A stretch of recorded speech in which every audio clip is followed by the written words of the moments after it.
Hey, what's up? It's Hillary. Just want to get back on and let you know where I'm at in life and kind of what's going on and fill you in on what kind of got me to this point.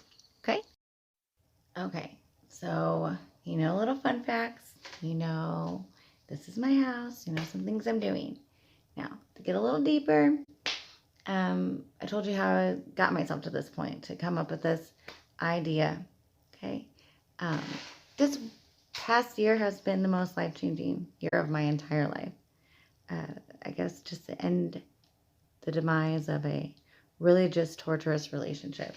Really super toxic, the kind where you just set out to destroy each other's lives and always want to play innocent. I'm the victim. Yeah, well, mine was abusive on every level. I wasn't perfect, hard to handle. Tried to manipulate the situation.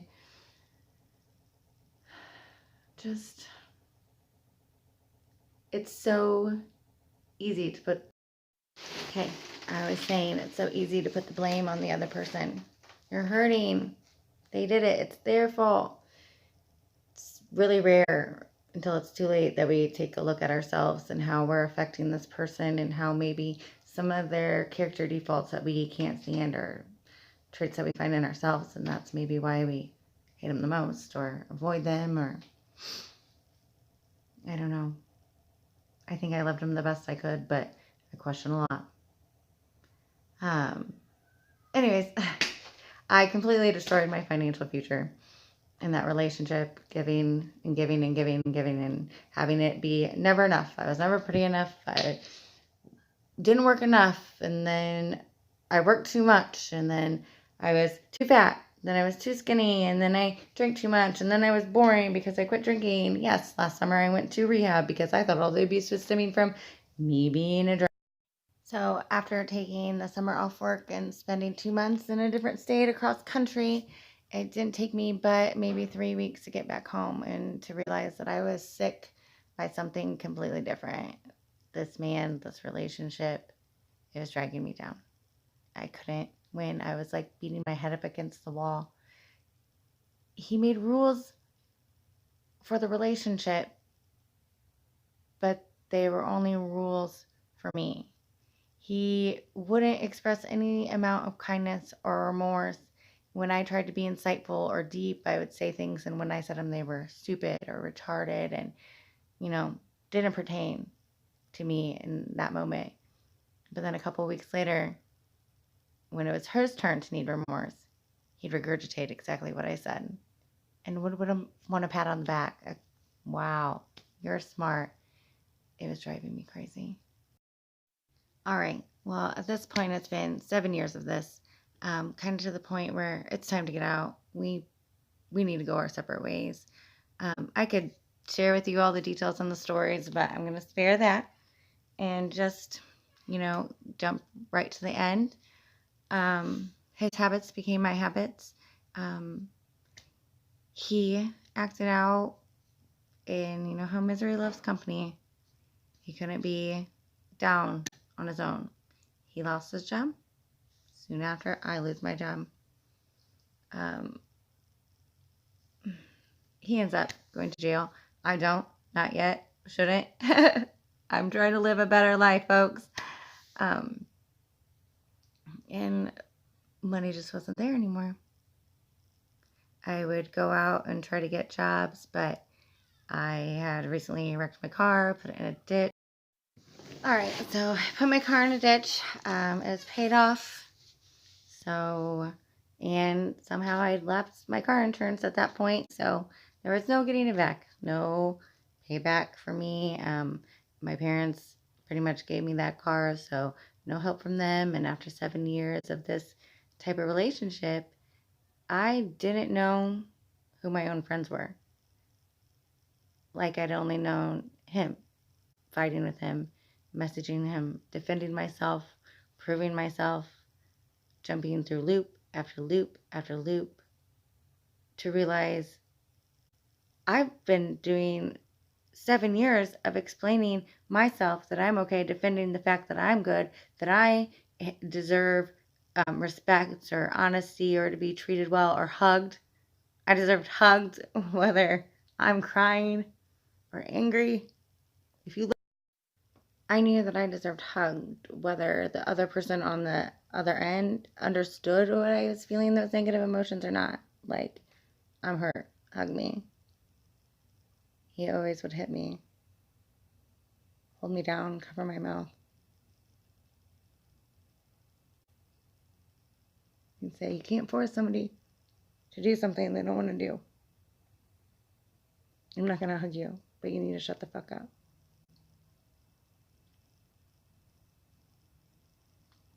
I felt really small. I can't explain it. Nobody understands why you stay. I don't know. I don't know why it hurts me right now talking about it. It's a sickness. It's the hardest thing I've ever done. Now, over the next few months, it was like I was experiencing real, genuine heartbreak 2 or 3 times a week. I would be like, okay, it's over. I'm moving on. He's moving on. He would tell me he's done. He's going to see somebody else. Like, okay, it's time for me to too. And sure enough, as soon as I was okay, he was back, which I thought, no big deal. We're not together. Somehow he would manage to find out my business, go through my phone, and shame me. I was bad. Shame on you, Hillary. How dare you talk to this person, send this person a picture. How dare you move on so quick, you hoe. You never loved me. Okay. So then I wouldn't move on. I'd wait. Nothing. I'd be miserable, alone, hungry. And sure enough, I'd brush my... So I really thought, okay, I won't move on. I won't date. I'll stay away from other men. I'll just do me, focus on me becoming a better person, And then, so at the end of it, he'll really see that I really did love him. And the final conclusion will be, I was good. I didn't deserve anything that he did to me.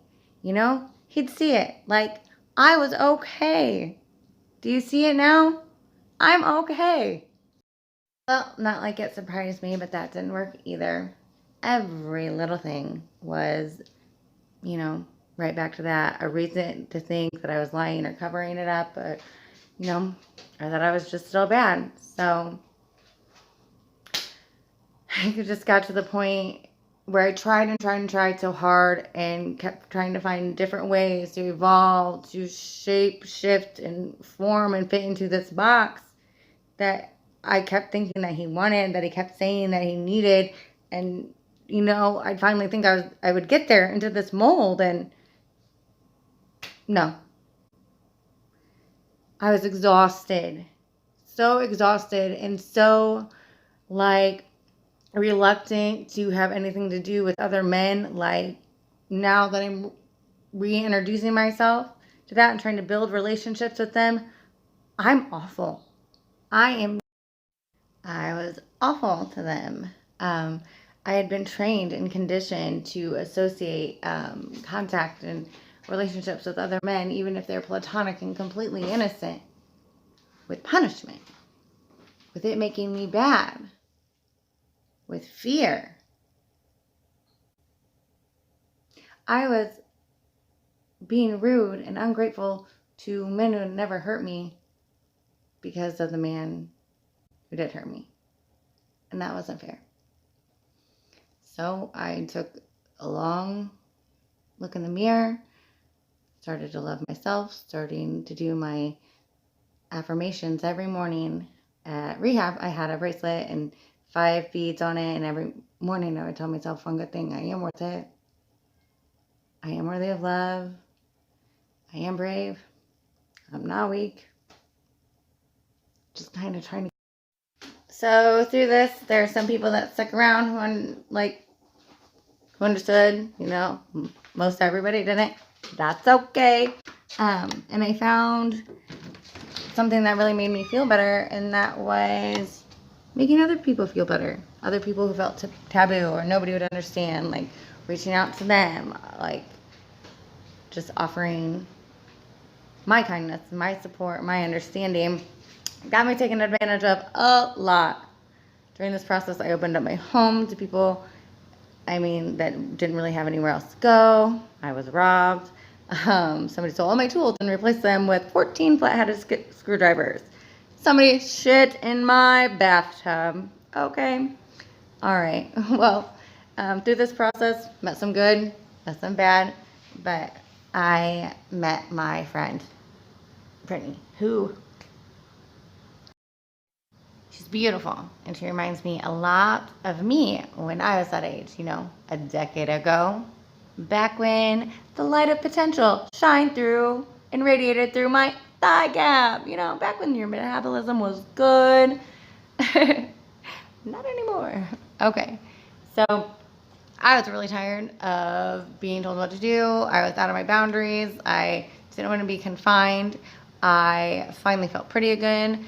I was 32 and I had a confidence again that I should have had this whole time from when I was 23 on, and just it was robbed from me.